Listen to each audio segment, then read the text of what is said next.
Jau nuo 1690-ųjų į Šakaičius iš Prūsijos kėlėsi miško prekyba besivertė žydai. 1765-aisiais iš LDK didžiojo kanclerio kunigaikščio Mykolo Čartoriskio jie gavo kvietimą įsikurti Šakiuose, verstis miško prekybą ir laikyti smukles. Tikslas buvo atgaivinti Užnemunės kraštą po alinančių karų ir maro epidemijų. XIX amžiuje Šakiai tapo tipiškas štetlas, jidiš miestelis, kuriam būdinga, jog žydai gyvena konkrečiuose kvartaluose, koncentruotai, dažniausiai netoli turgaus aikščių, kad būtų patogu prekiauti, verstis amatais ir išlaikyti užeigas.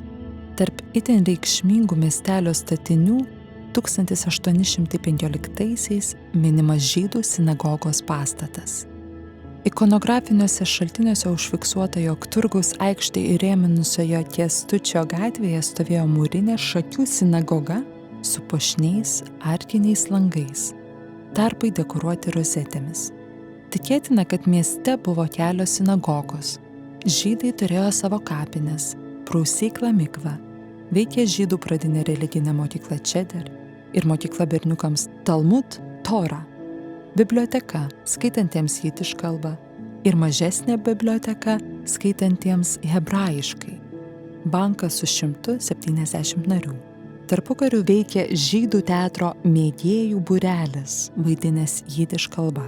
Nepaisant kultūrinių tradicijų skirtumų, ekonominių ir politinių įtampų, kasdienis žydų ir lietuvių gyvenimas buvo grįstas draugyste ir savitarpio pagalba. Dalis žydų tautybės mokinių rinkosi mokslą Šakių Žiburo gimnazijoje. Visko išskyrus tikybą vaikai mokėsi bendrai. Iš 1923 surašymo matyti, kad Šakiuose iš 2044 gyventojų net 1267 žydai. 1931 duomenimis iš 82 parduotuvių Šakiuose 64 priklausė žydams. Net 4 žydai Lietuvos nepriklausomybės metais dirbo Šakių miesto burmistrais.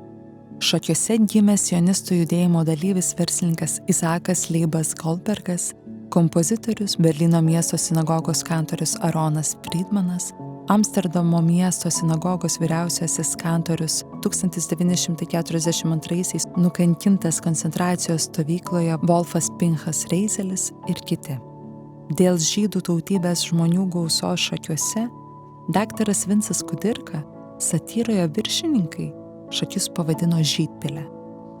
1941 birželio gruodžio mėnesiais mieste ir apylinkėje nužudyta apie 3000 žmonių, iš kurių didžioji dauguma žydai. 1941 rugsėjį Gražiąją sinagogą sudegino naciai. Po holokausto vieniems žuvus, o kitiems spėjus pasitraukti, Šakių rajone žydų nebeliko. Šakių žydų bendruomenė Tel Avivo Holon kapinėse pastatė paminklą, kuriame hebrajų kalba parašyta: atminti Šakių kankinius, žuvusius per holokaustą Lietuvoje.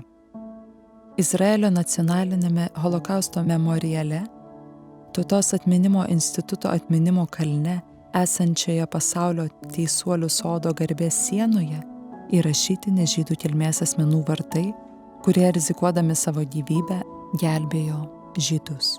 Šalia pasodinti medeliai. 14 čia esančių medelių įamžina Šakių apskrities gyventojus, kuriems sutikti pasaulio tautų teisuolių vardai. Izraelio nacionalinio holokausto memoriale, kaip ir visose Šakių miesto gatvėse, įrašyta ilgametė Šakių miesto žydų istorija ir atminimas. Čia, iš mokyklų ir bibliotekų, dar girdima hebrajų ir jidiš kalba, iš turgaus triukšmas, iš užeigų jaučiamas žydiško maisto kvapas, o iš čia buvusios įstabios sinagogos teka tylus maldos dvelksmas. Tai reikia mokėti visą tai pamatyti.